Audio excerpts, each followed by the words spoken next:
Good evening. Welcome to the Board of Supervisors meeting of December 11th, 2007. This is a special meeting. It's at Port Hueneme City Hall, and we're so happy to be here. Let's begin with our roll call. Roberta? Supervisor Long? Here. Supervisor Foy? Here. Supervisor Bennett? Here. Supervisor Flynn? And Supervisor Parks. And I'm here, and I know Supervisor Flynn is on his way here, but we can now move on to a welcome address from the City of Port Hueneme. And that's item 3, and we have the Mayor, Tony Young. Thank you, Supervisor. Yes, it's me, Tony Young, the Mayor of Port Hueneme, and I do want to welcome all of you for coming this evening, and I have a resolution for you, or a proclamation for you. It's a proclamation in recognition of the Ventura County Board of Supervisors meeting at the Port Hueneme City Hall, December 11, 2007. Whereas the Ventura County Board of Supervisors acts in the best interests of the health and welfare of the residents of Ventura County, and whereas the City Council and the citizens of the City of Port Hueneme are especially grateful for the thoughtful representation of their 3rd District Supervisor, Kathy Long, and whereas Supervisor Long and the Board of Supervisors desire to reach out to their constituents by periodically holding satellite board meetings, and whereas the Board of Supervisors is holding its December 11th meeting at the City of Port Hueneme Council chambers to encourage our community's involvement in decision-making at the county level, now, therefore, as the Mayor of the City of Port Hueneme, I warmly welcome Supervisor Long and the Ventura County Board of Supervisors to the City of Port Hueneme Council chamber and thank them for making the business of the Board of Supervisors more accessible to our residents. Oh, thank you, and Supervisor Long will go and accept that. I think this is a historic meeting. I don't know if the board has been here before. And Merry Christmas. Oh, thank you.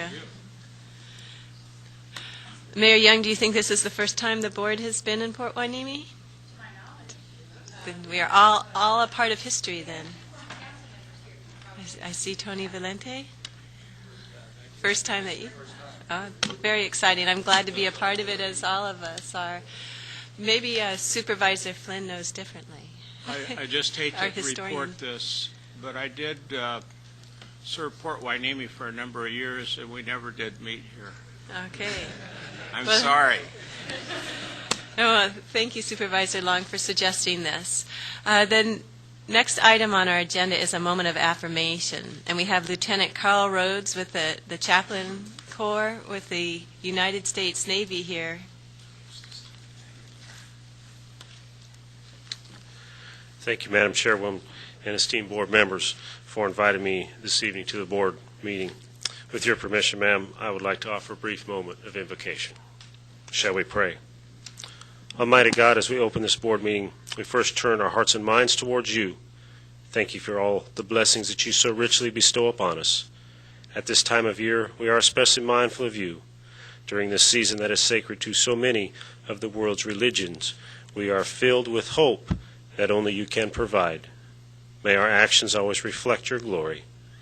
Lord, I ask a special blessing upon this meeting, the board members, the participants, the residents, each one. Lord, may what we do and say here tonight bring honor to you. In your holy, righteous name I pray. Amen. Thank you, ma'am. Thank you very much. We now have the special presentation of the colors and the Pledge of Allegiance by the United States Naval Sea Cadets, Ben Merrill Battalion, Port Hueneme Naval Base.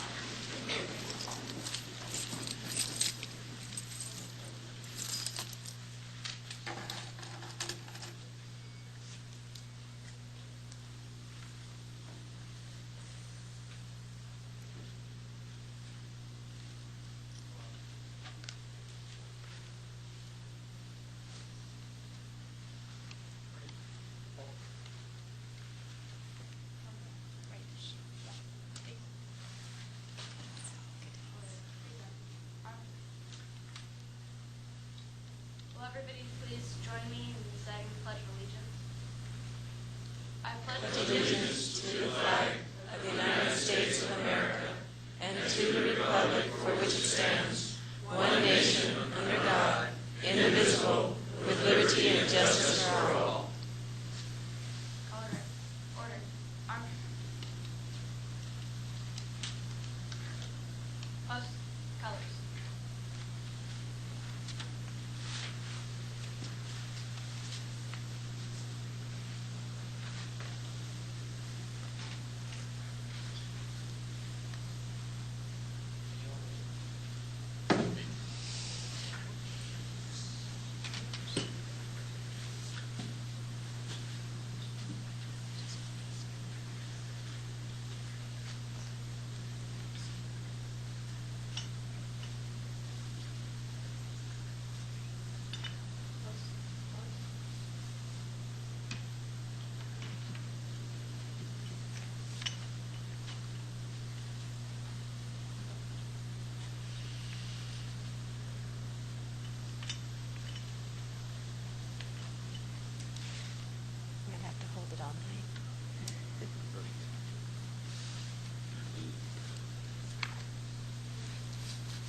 I wanted to mention that we had Petty Officer First Class Courtney Mejia, Officer Second Class Christopher Burry, Seaman Michael Westerban, and Seaman Elia Romero, and they were cadets that presented that wonderful flag ceremony. Thank you for that. Thank you for arranging that.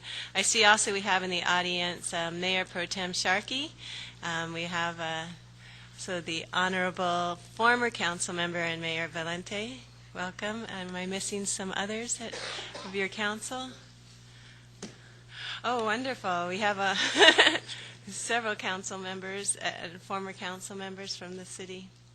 Let's just say four main carpenter service for 24 years, 30 years. 30 years. Jim Daniels, a former mayor pro tem, retired Navy chief, best. Thank you very much. It's an honor being here. It's a very nice council chambers, very welcoming. Thank you very much. Our next item on the board's agenda are our minutes of the meeting of the county and special districts, and this is of October 2nd and October 9th. Is there a motion? We have a motion and a second to approve the minutes. Yes. Correct. That's correct. Okay, so the motion then, Supervisor Flynn, would just be for the October 9th minutes? Thank you. Seeing no objections on that, that then passes. Thank you. Our next item on the agenda is an agenda review, and we go to our county executive officer for his suggestions if we need to make any changes to our agenda.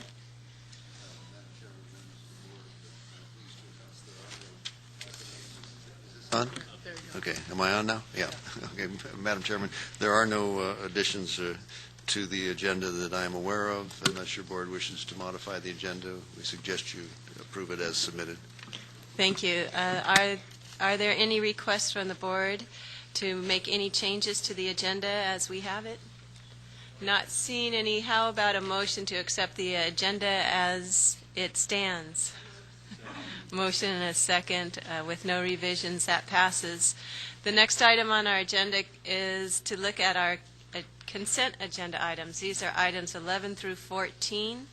Does the board wish to poll or make a motion for these? There are. Okay, we have a motion and a second to approve the consent items 11 through 14. Seeing no objections, that passes. And it's nice to be able to say seeing no objections, because now at the Board of Supervisors we all have to vote on every single item. We have these nice touch screen, high technology things, but it's kind of nice not to have them. So it's nice to be here for that. Our next item on the agenda is one of the best parts of being off-site is to be able to hear from the members of the public from the particular cities. And we have several comment cards at our public comments section. If you wish to address the board and you haven't already submitted a blue public comment card, this is a good time to do it, and I'll begin calling them. I would ask that you try to keep your speeches to 5 minutes. 3 minutes works really well too. Our first speaker is James Daniels, and he's with the Chamber of Commerce now. Madam Chair and board members, I'm Jim Daniels, Chairman of the Chamber of Commerce for the City of Port Hueneme. And on behalf of the members and the board members of our chamber, I want to take this opportunity to welcome you to our beautiful city by the sea. And this is the first time the supervisors have been here. Some of you I've known for many years. I served with John on some committees, Water Committee and all, when I was in office, and it's good to see you here. Thank you very much. Thank you. Our next public speaker card is Don Facciano, followed by Carol D. Williams. Buonasera. I was speaking to Roberta earlier and complimenting her about you moving the show around the different towns. And you said, well, why don't you get up and tell the supervisors that? So that's what I'm really doing. I have attended the meetings in Thousand Oaks or Simi Valley, Fillmore, Santa Paula, etc. And I have been in this chambers before, but not for the supervisors. So again, I compliment you. I would encourage you to do it again. Not too terribly often. You don't have to do it a whole bunch, but just once in a while. And who's to say that I can't give up MapQuest 23 minutes and 12.86 miles to be here to see you? And it is a change of venue. Congratulations, and do it again. Thank you. Thank you very much. Our next public speaker card is from Carol Dean Williams, and I don't know if you have the pleasure of having him attend as many meetings as we do in Ventura. We're welcoming you here now to Port Hueneme. Thank you, Madam Chair. I thought I'd do a little ad to show the people what they're missing on Tuesday mornings at 8:30, and to show them our First Amendment rights. I've got a new series, People Want Poetry series. Votes, finish line. Yell, scream, cheer, it's 3 around the bend. Christy Weir in the lead, it's the latest incumbent trend. Stop, look, listen, take your eyes off the lead. It's Bill Fulton, Carl Morehouse, beating their horse. This ain't chicken feed. 7,780 versus 7,785. Skirts howdy, surely there'll be a recount. Hellfire, second place is neck and neck for these two mounts. How could Phil Smith certify this close of race? Shift howdy, we can't live with the question who won second place. 1,261 is the big difference between third place. How could Phil Smith certify the vote? Who is there to placate? It's Bill Fulton, Carl Morehouse, 5 votes behind.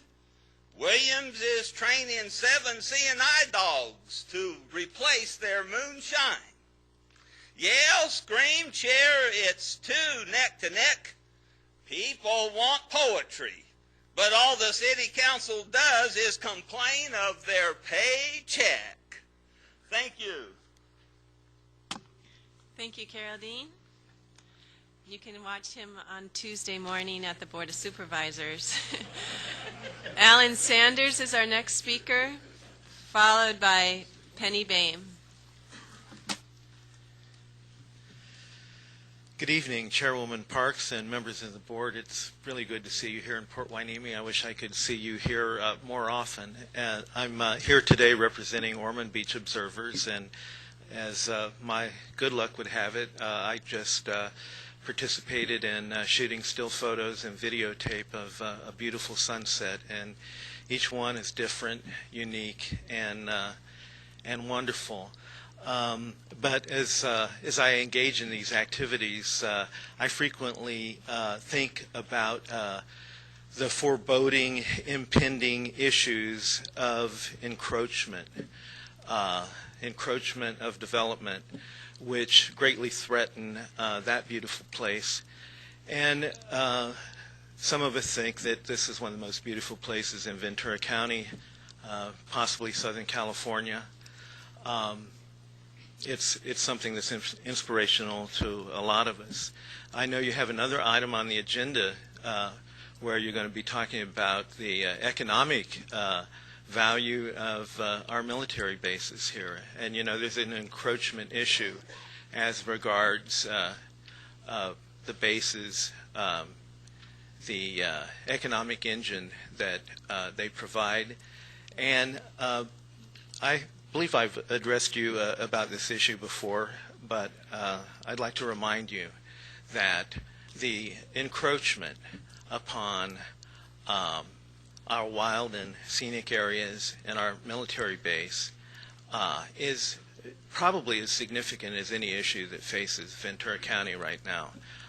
You're going to end up getting a bunch of information about the economic engine. And this is something I think the Board of Supervisors can engage in because rather than being passive and allowing this to occur, I would hope that you would find some mechanism to make your opinion known about issues of encroachment, at least on county land, and to consider what the Board can do to be proactive to make sure that we have the beauty of places like Ormond Beaches and the economic engine that we all need to survive. Thank you. Thank you, Mr. Sanders. Our last speaker in public comments is Penny Boehm. Thank you, Madam Chair, board members, and esteemed guests and former council members and sitting council members in Port Hueneme. I do live in Oxnard, but I lived in this beautiful city for 13 years when I first moved to California, or when I first moved to Ventura County. So I miss all of you, and it's great to see so many friends in the audience. I'm here tonight representing the Channel Islands Harbor, the Lessee Association, and I thought it would be nice. I know the board has heard from me on numerous occasions, but I thought I'd like to share with our neighbors who are so close to us at the Channel Islands Harbor just exactly what the lessees see happening there. As you know, we have a lot of private sector money as well as county money going into that harbor to refurbish it. There are many dilapidated buildings. You've seen them. I know you drive by there. And if you've been there recently, you've probably noticed the new Hampton Inn is open. Fisherman's Wharf is in the process right now of designing plans to take to the Board of Supervisors. We've been in the community meeting with hundreds of people to share the concepts with the community. So that's just a small snippet of what's happening at the harbor, and if anyone has any questions of me, I'd be happy to discuss it further with them. And thank you for meeting here, and it's nice to be back in Port Hueneme. Thank you. Thank you for your comments. That completes the public comment portion of the agenda. I have no more blue cards, so we'll move on to our next item, which is board comments. Supervisor Long, would you like to go first? Yes, thank you so much, Madam Chair. And thank you, all of you, for attending tonight. Special thanks to the City of Port Hueneme, to the leadership, to their city manager, Dave Norman, who really was instrumental in helping us to coordinate all the behind-the-scenes arrangements to take this show on the road. It is a pleasure to be here in this fine city, and I have the pleasure of representing and working with many of the people in this community and the leadership, and it really is one of the jewels in our county. You'll hear a couple of items tonight that will illustrate that, and I am very pleased, and I thank you, board members, for agreeing to bring our board meeting to the City of Port Hueneme. We are live streaming this, and so it will be accessible on the internet. And for those who would like to talk to your neighbors and say, you need to watch them, it's a great show. You can tell them that later. You can tell them that later. So thank you. It's great to see the chamber here and the tradition that is so rich in Port Hueneme, and it comes from the people of this city who give so much of their time to the chamber, to Rotary, to City Council, to the community projects that keep Hueneme beautiful and keep it such a tourist destination, and again such a jewel in our county.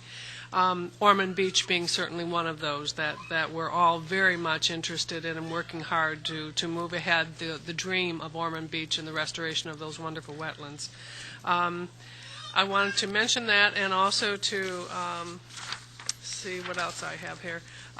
The editorial that talked about the supervisors taking this show on the road, just to add that we have now visited Thousand Oaks, Fillmore, Santa Paula, Camarillo, Simi Valley, and now Port Hueneme. So we have really, and I think it is a good, an excellent public service for us to do public outreach and to do whatever we can to bring the community into the work of the Board of Supervisors. So I thank you again for committing to the effort.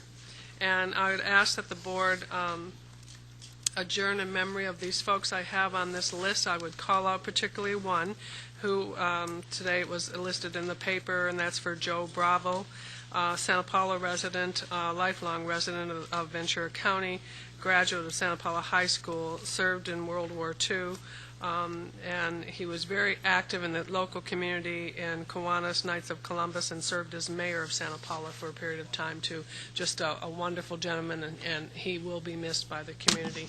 And I was remiss in also not mentioning and thanking our participants tonight, and from our cadets and our military chaplains. So thank you so much. Thank you, Madam Chair. Thank you, Supervisor Long. Supervisor Foy. Thank you very much. I do want to thank City Council, City Manager, and the City of Port Hueneme for having us. I also want to, it's great to see the kids come and everybody come here. It's great to have government come to the people, and I know that's what we all want to do. And after a long day, you think about coming out, but it's great when you see you get energized looking at all the people come out.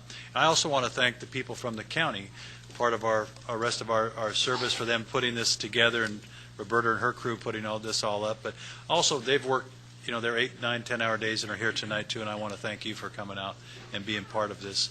But I think it's important that the people get to see their government at work. A lot of times they get to see the city council, but they don't get to see the county supervisors. So I want to say thank you for that, and I want to adjourn in memory of a person on this list. Just say a couple words. Jolly Cachetti. She was interesting because she was one of the first women to play soccer and to be on the women's national team, and she was quite an athlete. So we just want to adjourn in memory of her, and I want to say thank you. Thank you, Supervisor Foy. And Supervisor Bennett? Thank you very much. I would also like to ask the board to adjourn in memory of the people on this list. I'd like to thank the City Council members, staff and citizens of Port Hueneme for hosting us here tonight, and also congratulate Supervisor Long. So many times I hear about the things you're doing and working on in the city of Port Hueneme and with the base, and you do a great job here for these citizens. So congratulations. Thank you. Thank you. And Supervisor Flynn? Yes, thank you very much. If I may say just a couple of words about Joe Bravo. Joe Bravo passed away, as Kathy Long announced, and he lived in Santa Paula, and he was such a wonderful human being, such a beautiful person. And I know firsthand because I worked for him. He was my boss when I worked for what was then called the Ventura High School District. And what a great vice principal he was, and what a great citizen to Ventura County he was. And so I feel bad about his passing, but he did have a long life. I would now like to commend the city of Port Hueneme. I see some former city council people there and present city council people. One spoke, and there's Mr. Carpenter out there. And one thing about the city of Port Hueneme, the city has done such a great job in the development of this city. It's kind of encircled by Oxnard, and it doesn't have any place to grow, in a sense. However, the city has made great strides in making this a beautiful city. I've always considered this one of the most beautiful cities in Ventura County. And the way it's operated, the management of the city, the way the city council works. I've worked with past city councils a long time, and they just did a beautiful job with this great city of Port Hueneme, and I want to commend you for that. And I think it's wonderful to be meeting here tonight and this great city, and thank the city council for allowing us to be here. Thank you. I just have a few comments, actually a little bit more than a few, but they start off by thanking the city of Port Hueneme. It is a small but mighty city, and I think about how your mayor became the president of the Southern California Association of Governments, representing probably tens of millions of people in 6 counties in Southern California. I have given the board members copies of the State of the Region report that SCAG, the Southern California Association of Governments, just recently put out. When you realize that there have been 2 million people added to this 6-county area from San Diego to Ventura County just since 2000, we've added 2 million people. You really get an idea about how big the region is and how quickly it's growing. Also at SCAG, we received a letter of retirement from Mark Pisano, who has been the head of executive director there for 31 years.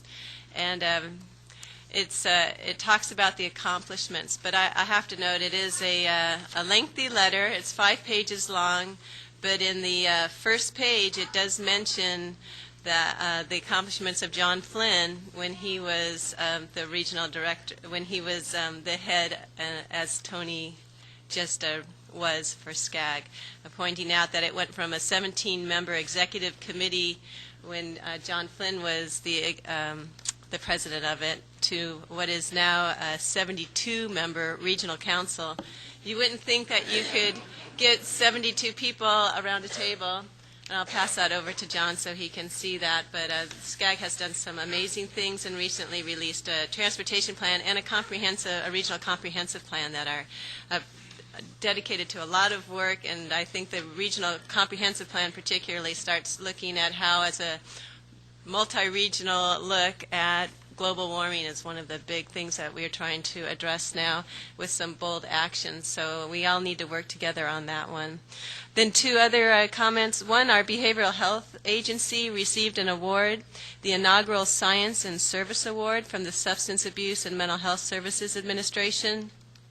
This works with people with dual diagnosis. They say some 70% of the people with mental illness also have a drug or alcohol addiction. And we have, through the Behavioral Health Department at the county, put together a toolkit to address people with both those co-occurring disorders, and have found very good success in reducing the severity of psychiatric symptoms, abstinence from abusive substances, and successful completion of our treatment program. So it's great to see something that works, and also wonderful to know that it's coming from our county. And finally, I just wanted, as chair of the board, every once in a while I talk about, this day in history. On December 11th, in 1941, World War II, Germany and Italy declared war on the United States. In 1951, Joe DiMaggio retired from baseball. In 1971, Apollo 7 became the sixth mission to land on the moon. In 2001, the People's Republic of China joins the World Trade Organization, and in 2007, the Ventura County Board of Supervisors brings their Board of Supervisors meeting to Port Hueneme. So those are all outstanding moments in history, and I'm so glad to be a part of it. All right, we have about 5 minutes before we'll go to our 7:45 time certain, which is a presentation about the rain shelter. So in the interim, we can go to our first agenda item on the regular agenda, and that's with the Harbor Department. Madam Chair? Yes. If I could, I just think with staff being here and it's late in the evening, if we can squeeze a few in before 7:45, that would be great. Yeah. Just if there's... We will move forward and see how quickly we can go through these. We have about 5 items, I believe, that are just on the regular agenda. Ms. Krieger. Thank you very much, Madam Chair, members of the board, Mr. Johnston, and members of the Port Hueneme City Council and staff. We also thank you for having us be here tonight. We are, of course, neighbors of the city of Port Hueneme at the harbor, so we're happy to be here as well.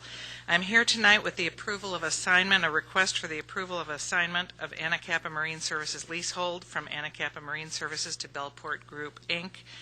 The original, not quite original, but longtime lessee is here, Richard Fairchild, with his son Michael, who has taken over the leasehold for him in recent years, along with the assigning lessees. This transfer does conform with the requirements of the lease in terms of the experience and financial capability of the purchaser. We're asking you to first consent to the assignment and then to authorize the director to execute the documents to make it happen. So unless there are questions. And our oversight on this is just whether they meet the financial obligations that are required of this transfer. Is that right? Correct. Experience and financial capability. Thank you. And Supervisor Flynn, you have a question? Peter Ubernoff is part of this company? He founded the company that is now the parent company of the company that's taking over, and it's operated by his son. As you remember, he was the head, along with Mayor Tom Bradley, of the Olympics, made them very successful, and actually had a venue here in Ventura County at Lake Casitas, and which put Ventura County on the map, so to speak, and we're very happy to have him as a part of the harbor, along with the rest of them. Thank you. I do have a card from Penny Boehm. Do you want to speak? A quick one, thank you. Quickly, just on behalf of the Lessee Association, with mixed emotions, we certainly support this. They wanted to say how much they were going to miss the Fairchild family and how nice it was to work with them. So this is a county-wide asset, and it's certainly good for the county, and we hope it's good for the Fairchild family. Thank you. Thank you. Supervisor Flynn, Is another the comment? Fairchild family here? Can you stand up? Let's give them a hand for the fine service.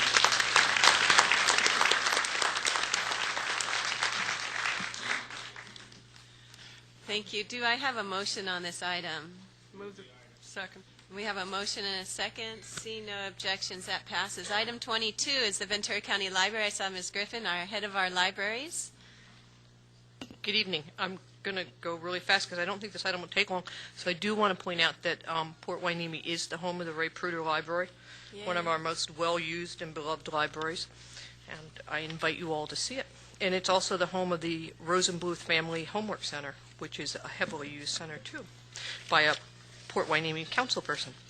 Okay, this is the rebudget of prior year money, mostly rollover from last year, money that needs to be reappropriated, and I'm able to take questions if you like. Do we have any questions or a motion?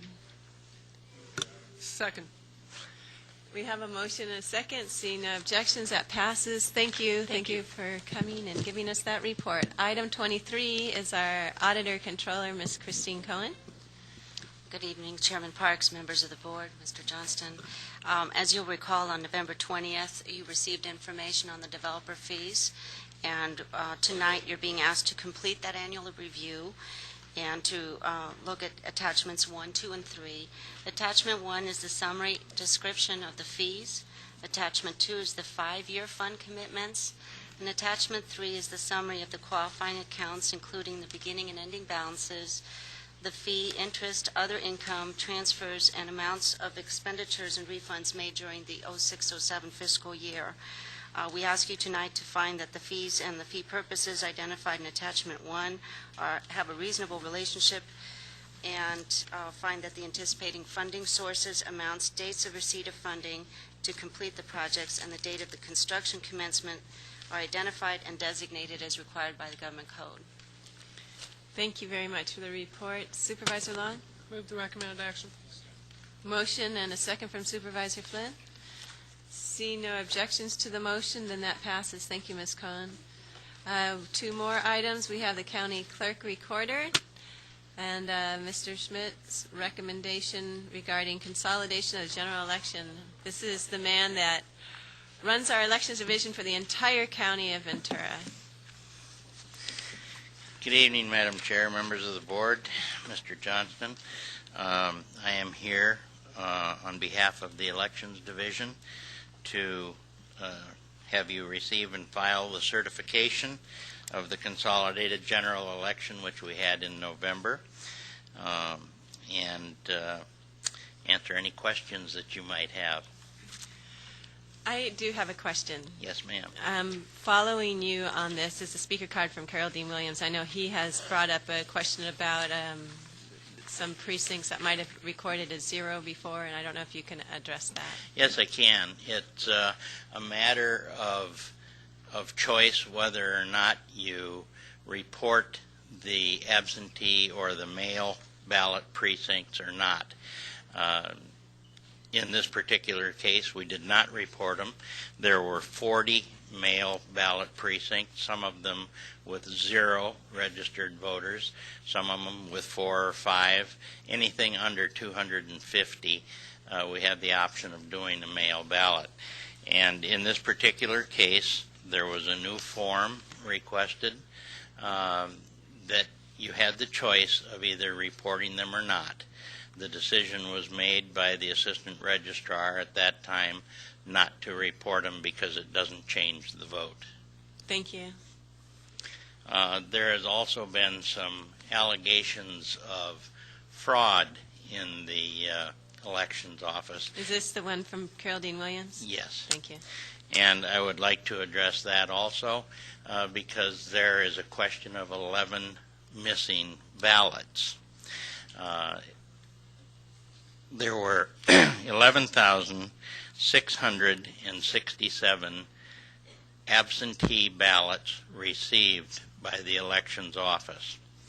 Of those, 11,656 had ballots in them or had valid ballots. Those votes were counted if necessary, but there were 11 that did not have ballots in them. It's pretty hard to count ballots that aren't there. Mr. Williams would like to have us give those 11 ballots some weight in the election, but if there's no ballots there, you can't count them. He also talks about the fact that we have a tie election in the city council race in Ventura. There was no tie. There was a difference of 5 votes between the second and third place winners. And all 3 were seated, right? They were all seated. So The city charter of Ventura says in case of a tie, you draw lots, but there was no tie. In addition to that, he accused the elections office of rigging the machines. Now, setting the parameters for the report is not really considered rigging something unless you take a very liberal view of what the word setting parameters is.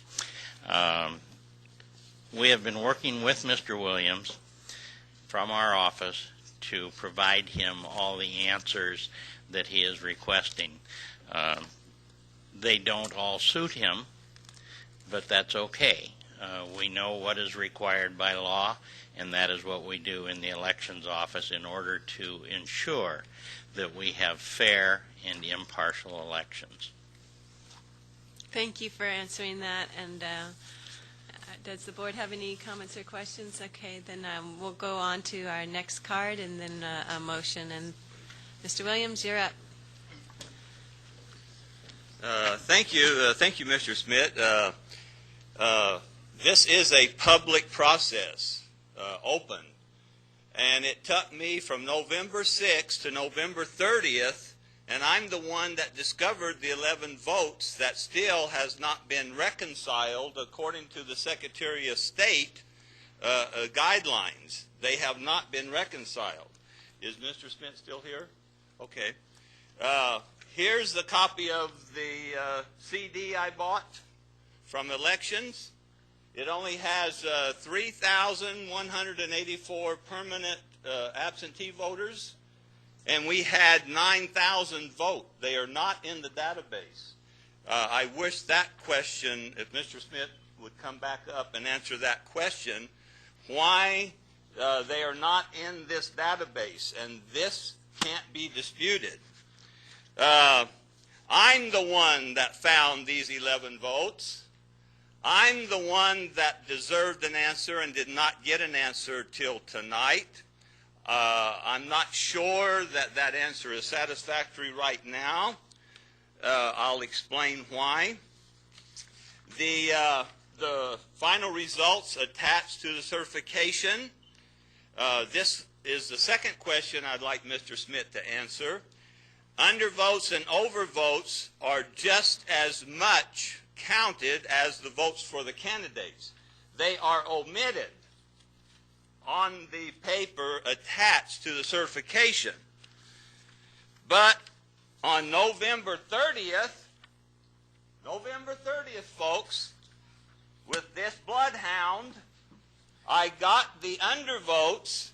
The undervotes for Ventura City Council was 6,640 undervotes, which is not in your agenda packet. Mr. Williams, if you could wrap up, and also if you want to provide that documentation to us, that would be good. We'll make sure it gets followed up on. Okay. Thank you. Are you going to call Mr. Smith back up for these? Not tonight, but Not if tonight. you please provide the information, we'll follow up on that. Thank you for your review of this. Could I just Move the recommended action. Could I just summarize? Well, we've got the gist. You got Thank the gist? We have the gist. You're a good bloodhound. Second. Got a motion, got a second. Seeing no objection, then that passes. Our next item on the agenda is from our County Executive Office, and this is the last item before we go to our time certain item. And this is Ms. Hughes on the contract, Rodriguez Consulting.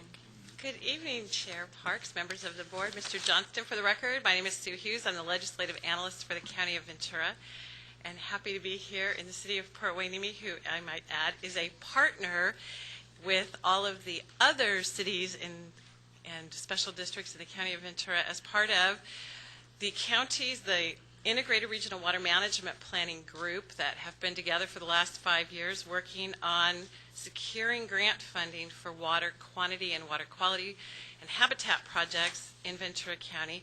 Proud to say, for all of those who don't know, we are the recipients of $25 million that cover 11 projects across the County of Ventura. And in order to make all of that happen, we have contracted for the last couple of years with Rodriguez Consulting. For those of you who see Lynn Rodriguez kind of in and out and at meetings, this is her contract for services for the next year. The contributions are made by all of the parties to the Integrated Regional Water Management Plan, and that's how this is paid for. So that's the issue before you, and if you have any questions or comments. Is there a question or a comment? I have a comment, Madam Chair. One is that we have been very successful, and it has taken a lot of people to really herd the cats to make this so. Lynn has certainly been one of them. So I think that this is very much a necessity, frankly, so that we can continue on with the good work of the IRWIMP and the work in front of us to go after additional grants and dollars to benefit our Integrated Regional Water Management Plan. So. Thank you. So we have a motion? Motion. Second. And a second. Seeing no objection, that passes. And we're looking at another $25 million grant, right? Our next pot to go for is $215 million between LA and Ventura County. And just the one last advertisement of the 7 that were funded originally in the state of California, the 7 groups that got $25 million each.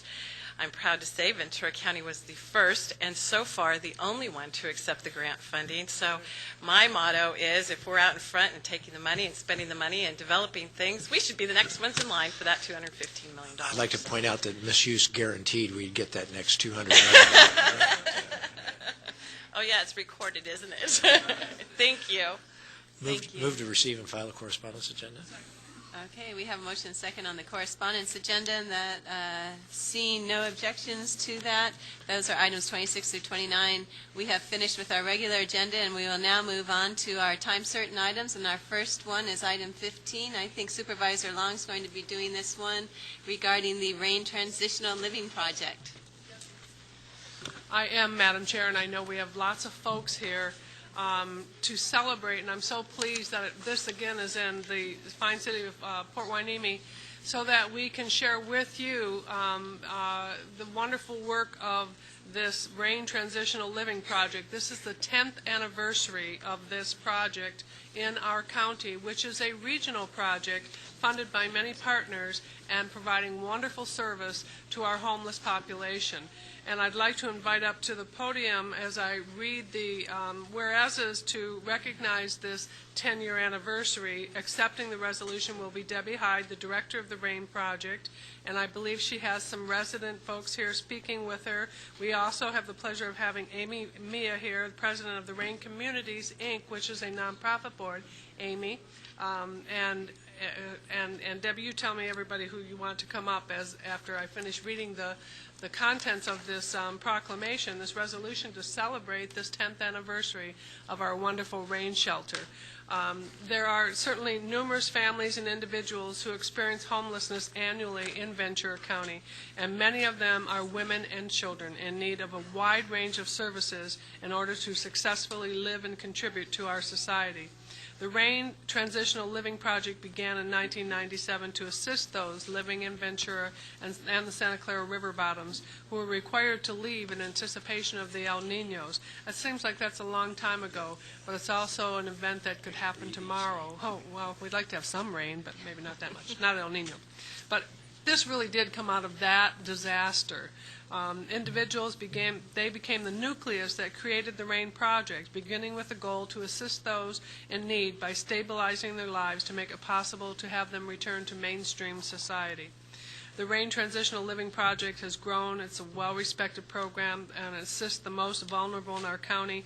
Evolved from a temporary transitional living shelter at the Camarillo Airport, which I know well, working in partnership with the winter warming shelters to the permanent facility that's now located on Lewis Road, and it's between the Casa Pacifica wonderful project and our wonderful university. But it was truly with the support and the organization of our RAIN Communities, Inc., and forming a 501c3 in 2002 to assist the RAIN project, and with state and local funds, renovations were made it possible for the project on Lewis Road to really get renovated. It frankly was it was and is a bunker of a building. I mean, just a concrete, solid building. So it took some creativity to turn it into what is now very much a warm feeling home and shelter for folks. Facility provides 14 rooms for families, 6 rooms for singles, 2 respite care rooms, a commercial kitchen, large dining room, living rooms, playrooms, medical area, counseling and tutoring, playground, landscape yard, and a meditation garden. The counseling and tutoring is very much the core component of this project, in that to help folks to get on their feet, we have to help them to get the skills they need.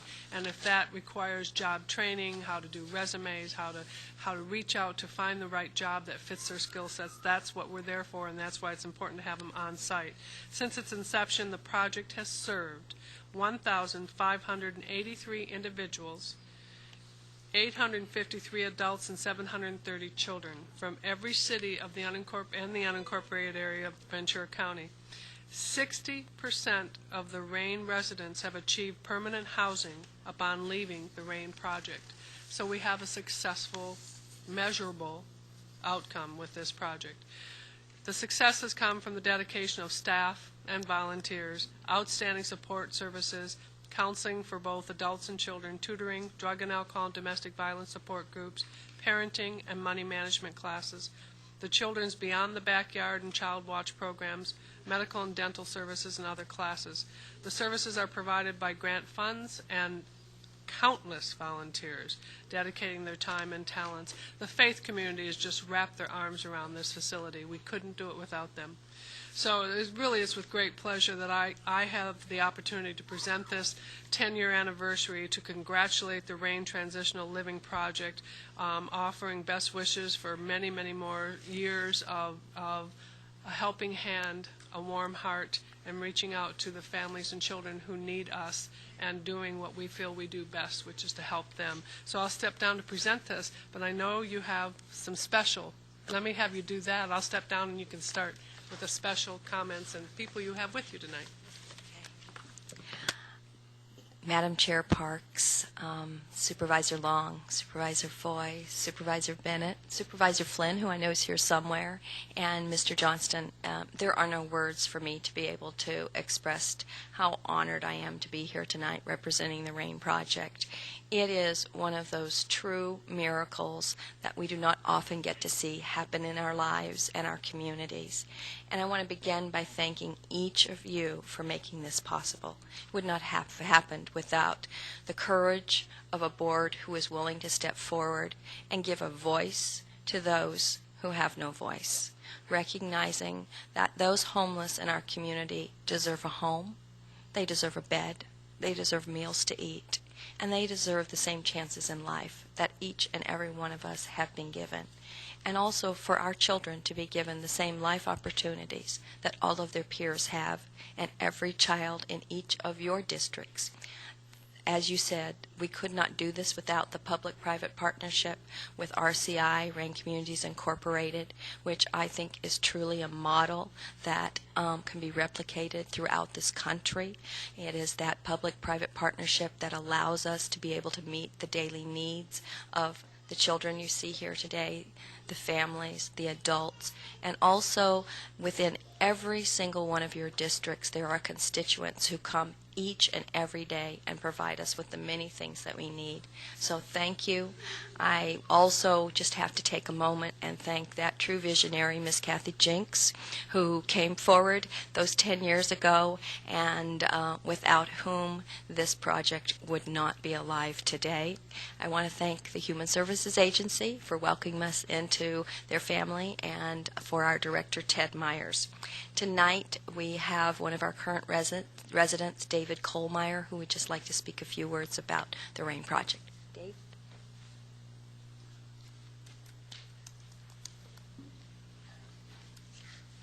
Good evening. My name is David Kohlmeyer. I think I'm supposed to say Madam Chair and all your names. So let's say I did that. For the record. That was good. I'm a homeless man. 1 year ago, almost today, I was completely homeless. I had absolutely nothing. I became homeless in the city of Oxnard. My son was put at Casa Pacifica in foster care. I had absolutely nothing. The RAIN project is not only a loving home, an incredible place to bed down and to learn things. The RAIN project, let me tell you this, is a machine that has taken me, and in 1 year's time, I have absolute full custody of my son, 100%. I have Kaiser Health Care that I'm paying for myself. I just got that last week. I have a great career position as a sales coordinator for a company that supplies your county with most of your sanitary supplies. I also have my son in one of the finest schools in Ventura County, in fact, one of the newest schools, where I am on the board of the PTA. Being homeless is not a crime. I've never been in the back of a police car. But a year ago, before I heard the word RAIN, I really thought my life was over. And I really thought my son and I would never be together again because I could not find a home. And at church, someone leaned over and said, "Have you heard of RAIN?" 3 days later, the angels of the Ventura County Human Services Department sent people out, interviewed me, and within a few days I was at RAIN, and within a few days after that, my son and I were together, and we now have a normal life. I'm now at the end of my year stay at RAIN. I'm going on to live in Thousand Oaks, area housing. I'm moving on with my life. I will forever, hopefully, be asked to speak on behalf of RAIN, and I urge you that at any time in your life that you get an opportunity to vote for support of funding for anything that has anything to do with RAIN, or will be just like it, do it. This should be nationwide. This is an amazing program, and if you've never personally visited it, stop and take the time to go out and see this incredible place that is a machine for transitioning lives. Thank you very much. Thank you.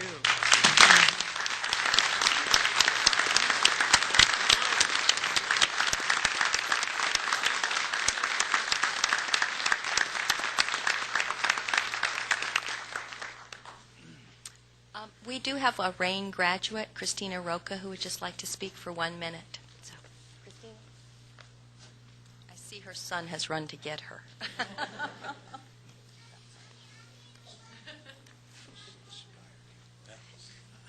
Dave spoke very eloquently for us this evening. Yes. Thank you.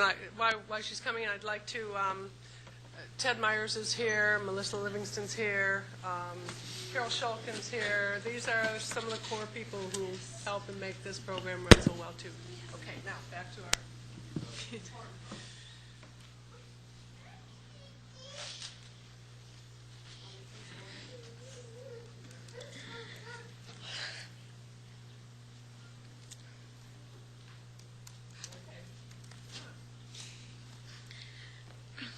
I just want to say that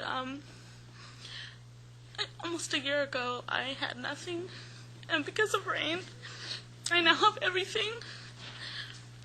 I have my own place, I have a really good job, and I've been able to stay on my feet by myself. If it wasn't for Debbie not giving up on me and my children, I wouldn't be anywhere. And I'd like to thank my kids for giving me the strength to stand behind them and be their voice. So thank you, and thank you, Debbie, and thank you, RAIN.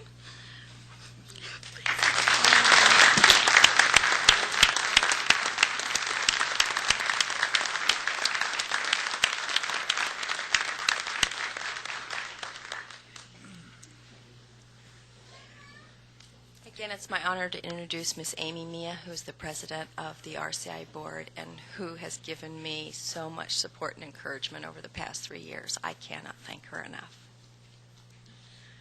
Good evening. It is our pleasure to partner with the county. I believe we are a great model and a great team for the rest of the country. We're able to do a lot together that we couldn't do single-handedly. And I wanted to say, as a lifelong resident in Ventura County, I'm also just very, very, very pleased that this board and the board members before you over the last 10 years has been so committed to RAIN project, because it's not a glamorous project and it's not a top vote getter, except for me, maybe. But you can see the stereotypes that get broken down at the RAIN project. Labels don't fit the homeless people in this county, and that's the hardest thing to get through people's minds, is to change that stereotype of what a homeless person is. And there's no shame in being homeless. There's just shame in looking down on someone who's homeless. So I commend you on your commitment and your leadership, and I hope that you will continue to support RAIN project. And unfortunately, as we enter the holidays here and these cold winter nights, there's still many more residents that are outside tonight that need a RAIN project. So we have to keep this going in the future so we can support these people that need us. Thank you very much. Thank you. Thank you for your work.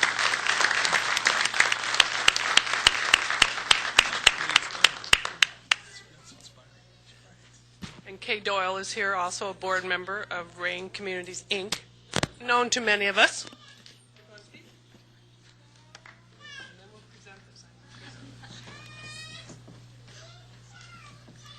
Well, I hadn't intended to say anything, but RAIN is near and dear to my heart. I started being involved with RAIN as a county employee, and so I learned firsthand through working with many of the programs that assisted RAIN what went on there. And then I retired, and now I do all of the same things for no pay. But I do them gladly because I love RAIN, and I think you have seen tonight all aspects of the RAIN project and the many people who support it and will continue to support it as long as there is a need. Thank you. Debbie, thank you. Thank you all, to the speakers, the RAIN folks who came out tonight, the leadership. I know the board is very proud of this project, and it's great to celebrate 10 years. Can't believe it's been 10 years, but on behalf of the board, please accept this. Thank you so much. Thanks.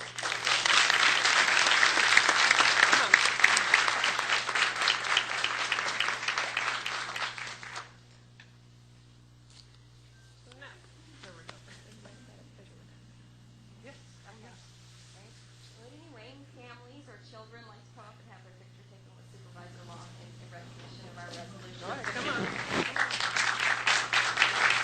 And all the board members, you can stand up. Stand up behind us, so come on down and join us. Come on down and join us. This is a board supportive. Come on, little ones. It's through your unwavering support that we have been able to have this project for the last 10 years, and thank you so much. Hi, I'm Tommy. This is my sister, Tara. Hi, Tara. Turn around, face the camera. Carol Schulk can get down here. Dad, aren't you coming? Oh, please join us. Oh, Come on. Hold the little one says, I don't know about a picture here, buddy. Okay, we brought our own photographer, too. Okay.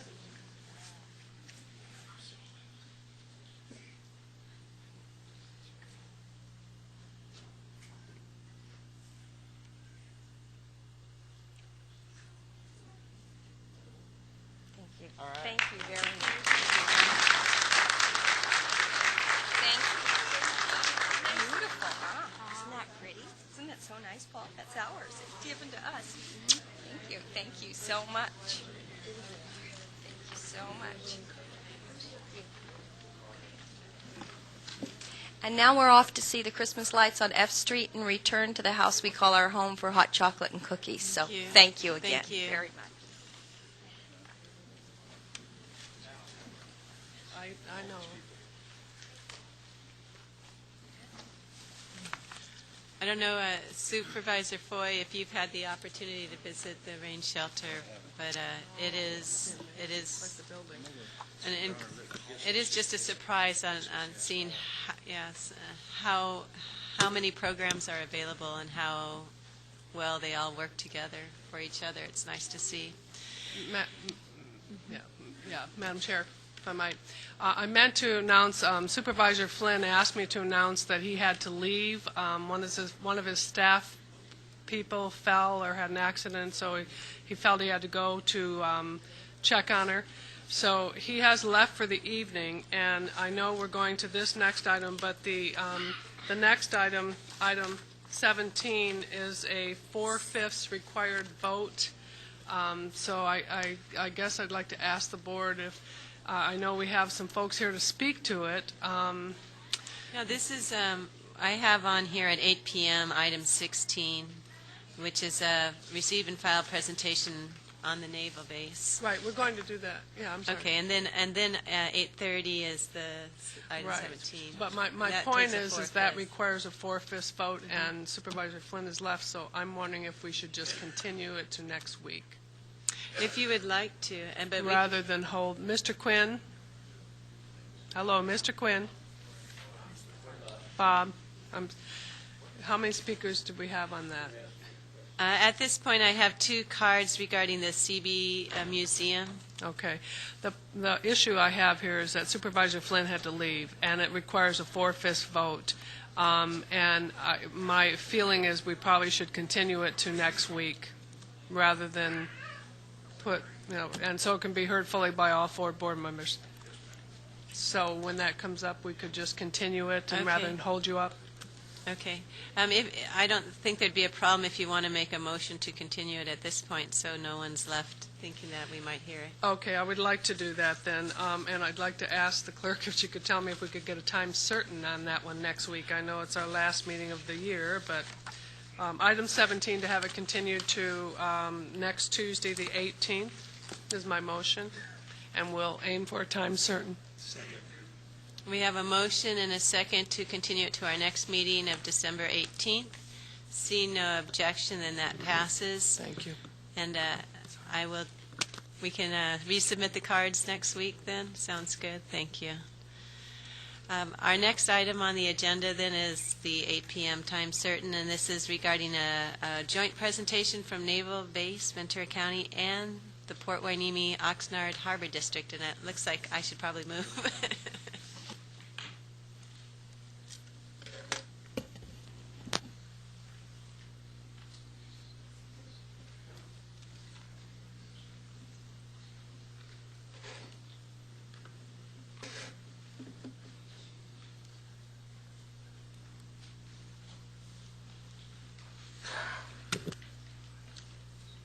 Good evening, Chairwoman Parks, members of the Board of Supervisors, and distinguished guests. I'm Captain Dave Fleisch. I'm the Chief Staff Officer for Naval Base Ventura County. My boss, Captain Brad Connors, expresses his regrets that he can't be here this evening. He's actually attending a Worldwide Commanding Officers Conference in Washington, D.C. I think on the whole I'd rather be here than be there where it's much cooler and so forth. It's my pleasure to share the podium tonight with Mr. Mike Plisky from the Oxnard Harbor District and speak to you briefly about the status of the Port of Hueneme from the Navy's perspective. Navy has a long and collaborative relationship with Oxnard Harbor District, and we're pleased with the current coordination efforts and look forward to continued positive engagement with the Harbor District.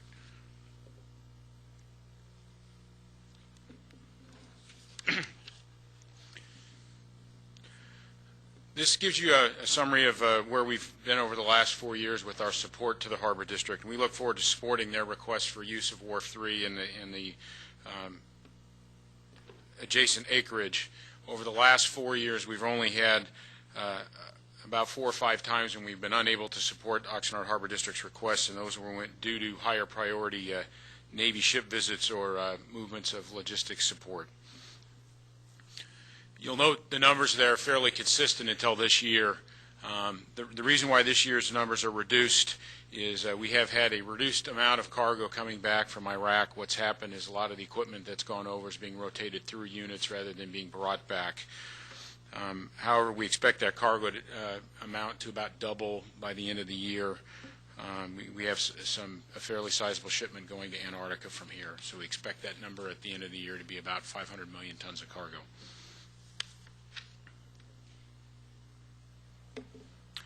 Just to recap, our joint use agreement with the Oxnard Harbor District was executed November 2002, and that's under authority of Public Law 103-337, as amended by the Defense Authorization Act of FY 2001. The term of that joint use agreement is 15 years from the date of execution, and the Oxnard Harbor District has the option to extend that for 3 additional 5-year periods for a total of no more than 30 years, as long as they come to us within 180 days of the end of the agreement and say they want to do that. And we expect that to happen, although we're just in a very early portion of that. We're very pleased with the agreement. We make available to Oxnard Harbor District Wharf 3 and approximately 4 acres of adjacent land, and additionally 21 acres of other land throughout the base for their use. That used to be consistent with Navy operations only for purposes related to deep water terminal operations for foreign, coastwise, and interstate maritime commerce. Primarily so far that has been vehicles and other roll-on, roll-off type cargo. For that, the Navy gets consideration, and that's 39.5% of the gross revenue from that wharf use, and that's is in-kind services. Basically, that in-kind service is to be paid at the end of the quarterly, at the end of the quarter, unless we agree to take that on as an accrual for a long-term maintenance project, which for us is of a much better benefit, and in fact how we've worked most of the projects to date. I think you'll find in the Oxnard Harbor District's presentation some discussion of the typical challenges that they meet here and other ports meet. And this is how we look to try to help out with those from the Navy's perspective. In the last 10 years, we've increased the available private sector use land at Port Hueneme from 46 to 122 acres. So far, we've got 92 of those acres that are utilized. We have 30 additional acres that can be used as needed, either by the Harbor District or other commercial entities. There's a truck traffic study that the cities of Port Hueneme and Oxnard and Skag have just initiated. They had the first meeting, I believe, last week, and we're participating in that study also to try to assist in ascertaining the most appropriate way to deal with truck traffic as it affects the base. We have a joint maintenance dredging project, which I'll talk about in the following 2 slides. That's between us, the Army Corps of Engineers, and Oxnard Harbor District, and I'll speak about that in just a minute. I mentioned earlier the in-kind funding or the in-kind compensation that we get. We currently have 5 projects programmed. The revenue that we receive in kind to date is the bottom that you see there, $1.9 million. We've actually spent $400,000 of that so far on improvement projects, and we have about $400,000 additional above the $1.9 million that we have planned for future in-kind compensation. The reason why it only looks like there's a small portion that obligated is we're working through the planning process for a lot of these are longer-term projects. They are to upgrade safety or operational features for primarily the wharf area and the areas that support in either the utilities or the areas that provide support. Additionally, we've done $10 million of rail improvements, primarily funded by our auto processing contract that we've had at the base for a number of years. That is also a benefit to the port. Just to briefly talk about the dredging project. What the project does is it uses a process called confined aquatic disposal. We're essentially going to take a piece out of the center, which I'll show in the next slide, remove the soil in that area that is perfectly good for use anywhere, and use that to help restore the Hueneme Beach area. That will allow us an area where we can take the spoils from the dredging and confine them in that same area. In addition to helping restore Hueneme Beach, the project allows us to deepen the port and also restore 100% use to the naval wharves in the area, which currently, because of sediment, can't fully be utilized. The cost of this project is about $10 to $12 million, and we expect, using the confined aquatic disposal process, that it's a 50% cost reduction over what we would have to do if we had to use a landfill to dispose of contaminated sediments. We're currently on a schedule that completes the environmental documentation in September of 2008, and we expect the dredging to start sometime in the first part of 2009. Again, this just shows you the confined aquatic disposal site as well. Finally, from a security perspective, we work routinely with the Oxnard Harbor District and many other government agencies to support maritime security. During the past 6 years, we've been involved in 3 significant exercises at the port. You see those listed here: the Asymmetric Warfare Initiative, Unified Independence, and just recently completed within the last month, the Coastal Trident. That exercise fulfilled a Maritime Transportation Security Act requirement for the port. We participated in that along with other government entities who would assist in response to a terrorist event at the port. We continue to work through those exercises. We find them very beneficial for us, in that it helps us to collaborate not only with our harbor district here, but with many other state and other governmental entities that we would need to work with in a collaborative environment should we have a terrorist or any other event. With that, I'll take any questions before I yield the floor to Mr. Plisky.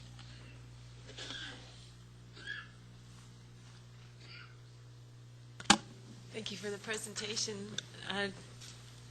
Are there any questions from the board? No. Great, thank you for your time. Appreciate the presentation.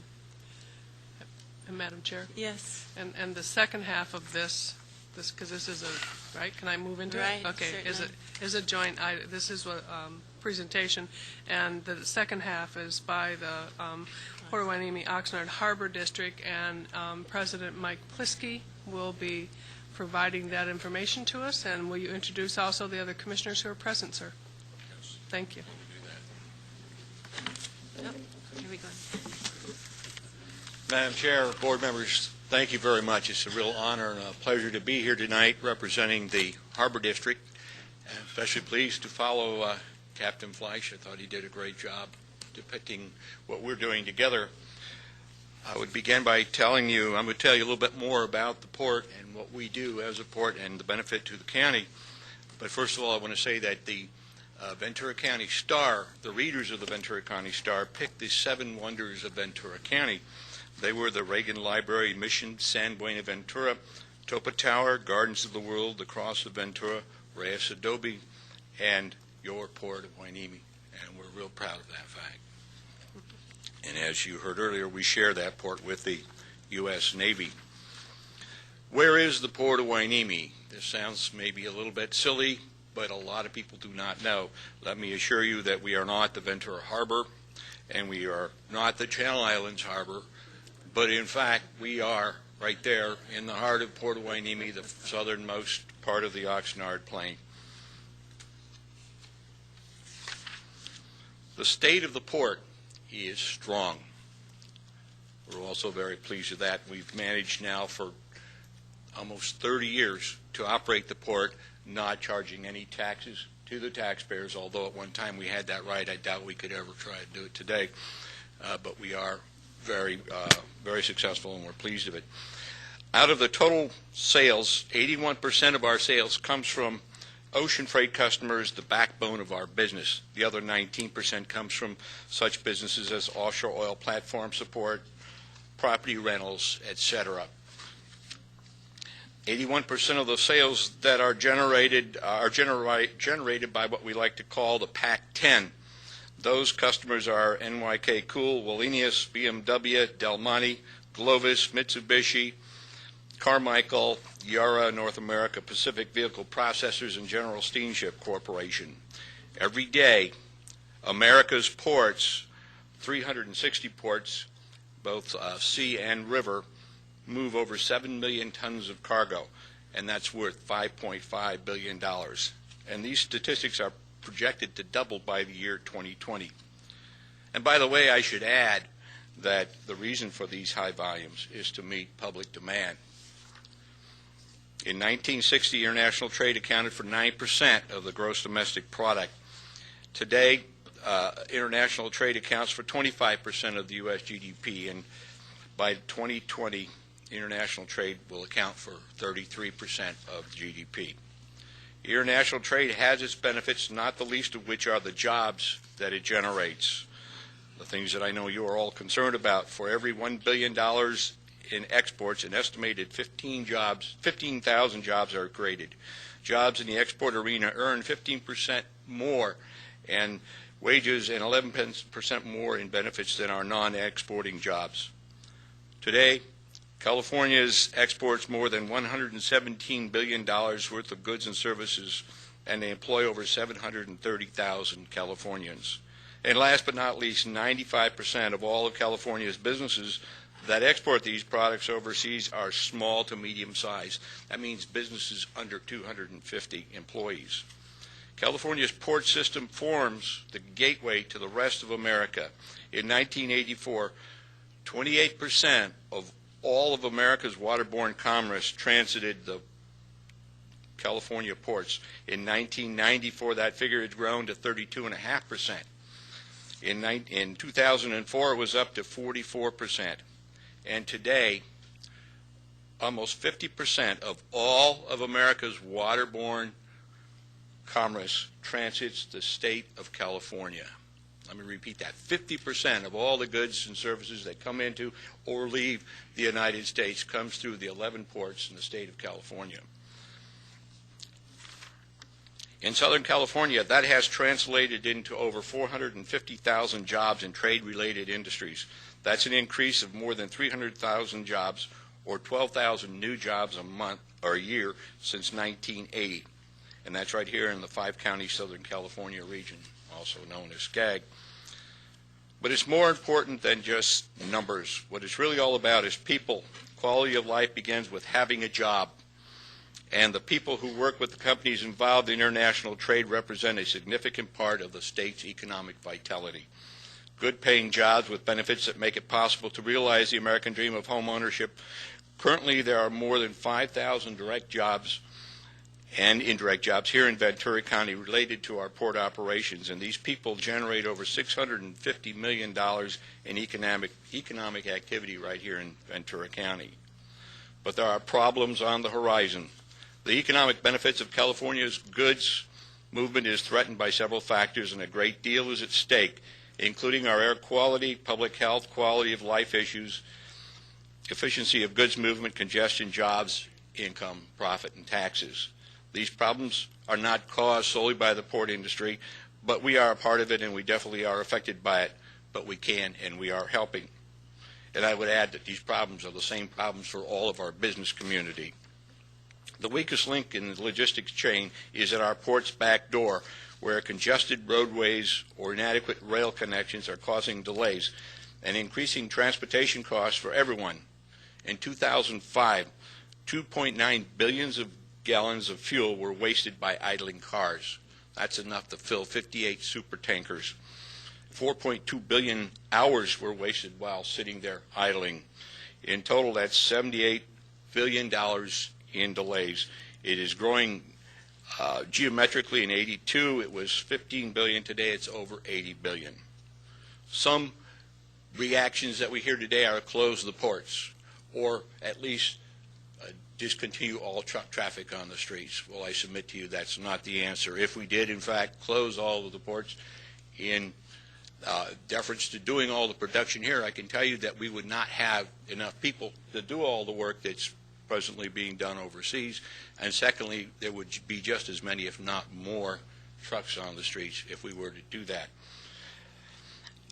As far as getting rid of just the trucks, first of all, only 2%, we're a little ahead on the slide here, but only 2% of our trucks in Ventura County are port-related. But if we were to take them all off the streets, then I ask you, where would you get your groceries? Where would you get your TV sets, your clothing, and everything else that you need, your fuel for your car, or your cars for that matter?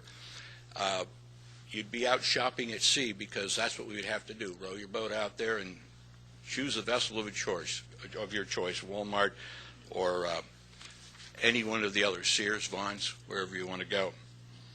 And this may sound a little silly, but we came real close to it, if you recall, 4 or 5 years ago when we had the lockout, the strike between the unions and the ports across the state of California, and ships were staged all over Los Angeles and outside of our port waiting to come in, and it looked as though they would not come in time to put all the product on the shelves for Christmas. So that's when this cartoon first came out. Another problem is our air. Key to cleaning our air is to reduce the impact of particulate matter from diesel fumes and congestion. One measure would be to speed the investment in their lower Tier 3, lower diesel emitting railroad engines and similar requirements for trucks. Another issue is the emission from ships that burns low-grade bunker fuel. I think well, there we go. We're back in sync. Okay, at the Port of Hueneme, we are doing our part to clean up the air. To keep our air as clean as possible, the Port of Hueneme has encouraged the sale of biodiesel fuel to all of our ships and customers right at our diesel fuel farm on the port. The port is also proactively working with Southern California Edison to develop and implement shoreside generation power for all the ships calling at the port. And the port customers, such as BMW, are developing operational prototypes for hydrogen-powered automobiles. As communities grow closer to ports, the two have to find common solutions to common problems, putting even more importance in developing adequate transportation corridors. That really is one of our biggest problems, not only to port, but I think for all the communities in the country. California Ports and Water Coalitions have proposed a $21 billion comprehensive infrastructure improvement program to improve the efficiency, productivity, and reliability, increase capacity, and cargo velocity.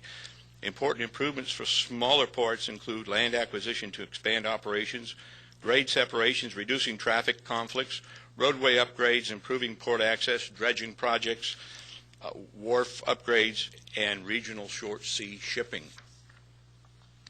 What is short sea shipping? One initiative being studied, and it's already successful on the East Coast, is short sea shipping. In a nutshell, it proposes to transload a small number, perhaps 100 to 150 containers from a large container port onto small ships, feeder ships, and taking them to local ports such as the Port of Hueneme, and then returning with the empties from the previous trip. This act in itself can take 200 to 300 trucks off the highways, making those deliveries otherwise. We need to take action that will improve and expand our goods movement industry and infrastructure in a manner that will continue to generate jobs locally, increase air quality, and protect public health, increase mobility while relieving questions, enhance public and port safety, and improve our quality of life. But we can't do it alone. We need your help. To keep delivering the goods consumers expect, the Port of Hueneme needs your continued support of sustainable transportation policies at every level of government. What else are we doing? The port continues to seriously invest in security infrastructure, including ongoing programs to enhance access control, perimeter security, and emergency response capabilities. To date, we've spent $900,000 to that end, and the good news is just recently Congresswoman Lois Capps announced that we have another grant of $450,000 from Homeland Security funds for the port. This, coupled with our matching $180,000, means that we will now have spent $1.4 million in port security just in the last 5 years. Additionally, the Harbor District broke ground on the shoreline protection and repair and waterfront access project designed to allow pedestrians access from Hueneme Beach all the way to the Hueneme Lighthouse, the southern end of the port along the beach, as you see in that picture up there. The district has also invested $2 million to help kickstart construction of the Rice Avenue extension, which, when complete, will facilitate freight movement to and from the port. In addition, 10% of the port's operating budget goes to local government. One of the biggest assets that we have now, I think, is our private-public partnership with the Navy.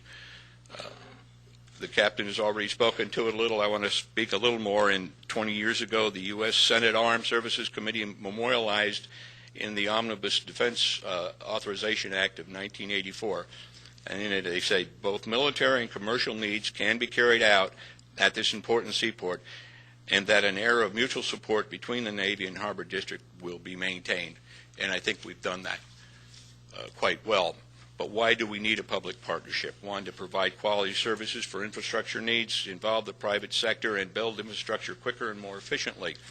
The captain has already spoken about the infrastructure needs on Navy Wharf 3. We have a separate agreement with the Navy to jointly use this, and we are currently in the process of spending $2.2 million bringing this to state-of-the-art, not only to serve our needs at the Harbor District, but also to serve the military needs.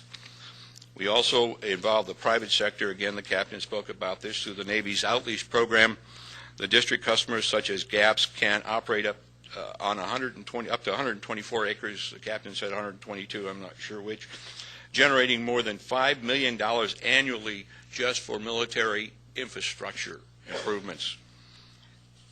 And furthermore, because of this agreement and this partnership, we just recently, you may have read, signed a deal with General Motors to bring additional cars in to the port, but also to export to China cars each year, which is something that we really are excited about. That would not have been possible without the partnership. Another example of the benefits of the private-public partnership is the port's maintenance dredging project, which the captain discussed in detail. Let me just simply say that it is a joint agreement between the port, the Navy, and the Corps of Engineers, and it cost probably in the area of $11 million. However, before we did this joint partnership, the cost was estimated to be around $25 million, so we think we made some substantial headway. Over the years, the Port of Hueneme has grown, becoming the nation's third busiest banana port, with such customers as Del Monte and NYK Cool, who serve Bonita and Chiquita. We are the nation's sixth-ranking port in overall value of automobiles imported through the port, making us the West Coast third busiest port behind the Port of Long Beach and Portland. Overall today, the Port of Hueneme ranks number 58 among all of the 360 of America's ports in overall cargo value. The bottom line is the Oxnard Harbor District Port of Hueneme is one of America's gateways to the world, a critical component in our nation's economy and our national defense. That concludes that part of the presentation. I'd like to introduce our board members. Some of them are here present today, but I'll name them all. First, our Vice President, Jess Herrera, who's sitting right back here. Our Secretary now, Tagasugi, can't be with us this evening, nor Jess Ramirez, Commissioner Ramirez, and finally, Captain Fossey, Commissioner Fossey is right back here. This board, you may be interested in knowing, has 60 years of port leadership experience and an additional 30 years of elected government experience. But none of the work that we accomplished could be done without our staff. We have an outstanding staff. Several of them are here with us today. I will only introduce our world-class port director, stand up, Tony Toromina.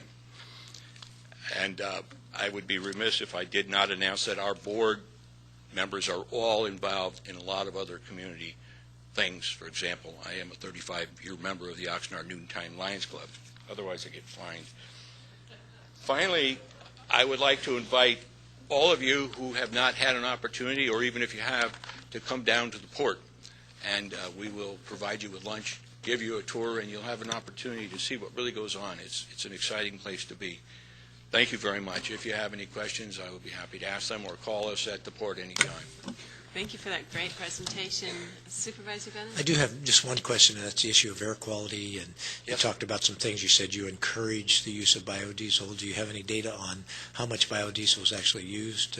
You know, I thought about that question, and you being the guy to ask it, and I forgot to get the information yesterday, but perhaps our director, Tony, can give us an idea.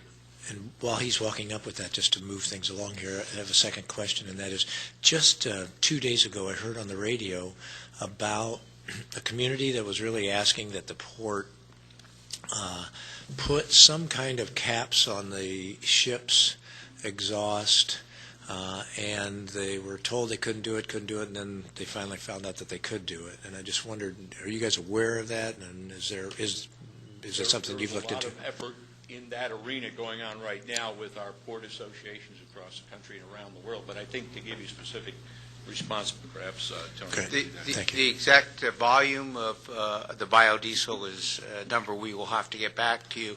Any rough idea of the percentage? Well, all of our tug operations are engaged in it. All of our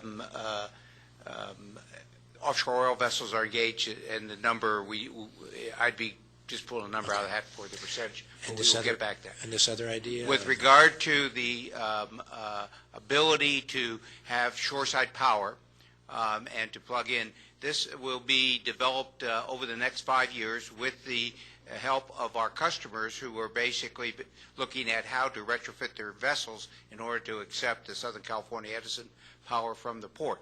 And we've met with Southern California Edison and got the numbers to begin doing this. All this is being promoted by the work that's being done by our air quality district as well as the Southern California air qualities, LA and Long Beach, and we'll have the regulations out by 2000 at the end of this year. I think you make a very, very good case about the economic importance of the port, and you talk about the need for it to be sustainable. And I would just offer the key to making it sustainable is to get these air emissions under control. Then you can grow the port as long as you can control the air emissions and stuff. So thank you very much. Appreciate it. Thank you very much. I'd like to ask another question regarding biodiesel. I know that at one point it was made available for people to come up and fill up their cars with biodiesel. I believe that was at Port of Hueneme, if you're familiar with the program. No, I don't believe. Okay. That was Ventura Harbor, wasn't it? Oh, was that? I apologize. That was the one with the big X. That's what. You're the one with the star. Okay. You got it. Thank you. Thank you. Now, today that might be a much more difficult proposition because of the security problems that we've had since 9/11. Well, it's nice for people who have gone through the effort to retrofit their vehicles so they can take biodiesel to have an outlet here in the West County. So I don't know if that still exists, is what I was going to ask about, but I'll check with Ventura. Just to comment, Madam Chair, if I might, thank you so much. It was, I think, valuable for the board to hear more of the great value and economic engine that the port provides to this community. We did hear a presentation Friday at the Transportation Commission on the goods movement challenges that we're all facing, particularly in the state and the nation. And in fact, there's a community workshop tonight in Camarillo that's taking place. So that's another piece of it, and I thank you for including that in your presentation because it's something that the communities are going to have to get their arms around, to understand how we need to coexist and support one another, both for the jobs and the products, but for the quality of life things that everybody wants to achieve. So I appreciate the Thank you very much, Madam Chair. presentation. I'd like to also give a special thanks to Supervisor Long. She's been real helpful working with the port these past couple of years, and we appreciate it very much. And we appreciate your support as well. Thank you. Thank you. That's it. Thank you. And thank you, Commissioners, for being here. With that, I believe that concludes our agenda except for closed session items. Is that right, Roberta? Did you agree?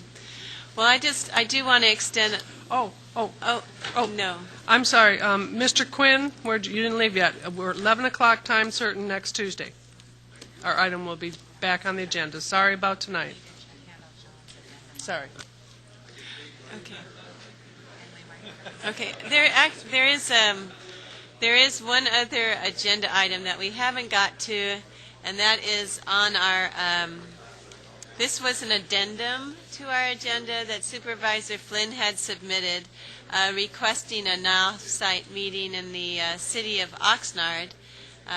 I know that if Supervisor Flynn were here, he would say that he would like to be able to have that meeting and have it be at the arrangement of our staff in terms of the timing of it. I know initially he wanted December 18th, but he has since indicated that he's willing to work with staff to find a good time to do that. So I don't know if we want to wait until our next meeting for him to make the motion himself.